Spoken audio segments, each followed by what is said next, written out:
मलिक को आमंत्रित करता हूं। मलिक साहब, अब आप ही बता दो क्या असली बात है।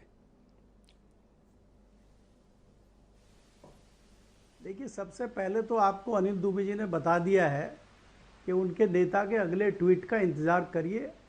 अब मुझे यहाँ पे ये आ गया कि 2000 में जब एसपी सिंह समाचार पढ़ते थे और आज तक नाम का एक प्रोग्राम शुरू करते थे, वो कहते थे अंत में ये थी खबरें आज तक और इंतजार कीजिए कल तक। देखिए, 10 दिन से जयंत चौधरी जो है अनिल दुबे जी से भी दूर थे। इनकी भी शायद बात नहीं हुई कि उनका आज सुबह फोन ऑन हुआ है और पहला ट्वीट उनका आया कि दिल खुश हो गया उनका।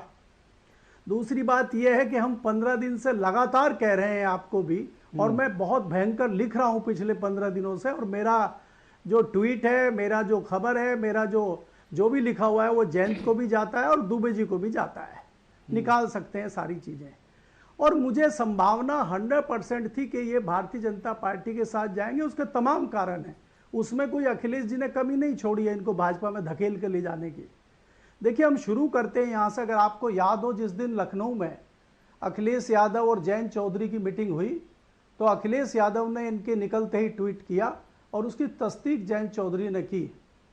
और उसके बाद क्या हुआ, सीटों पे जिस तरह से हमारी जानकारी है कि कैराना पे सहमति दोनों की बन गई थी और बिजनौर पे चर्चा चल रही थी, और बिजनौर पे बाद में वीटो लगा दिया आजम खान ने कि रुचि वीरा लड़ेंगी, और बीच में हरिंदर मलिक कूद गए कि मुझे अगर समाजवादी पार्टी नहीं लड़ाएगी तो मैं निर्दलीय लड़ूंगा, और मैं तो लड़ूंगा ही, कोई और लड़े ना लड़े।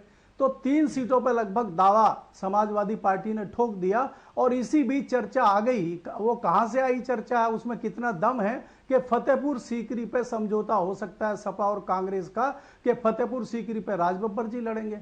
तो 4 सीटें 7 में से चली गई, तो 3 सीटें रह गई।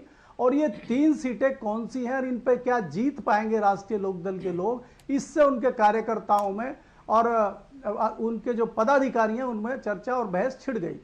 उसका नतीजा ये हुआ कि जयंत चौधरी ने लोगों से मिलना जुलना बंद कर दिया, और दूसरी जो खिड़की और दरवाजे बंद थे 10 साल से, वो खुलने लगे।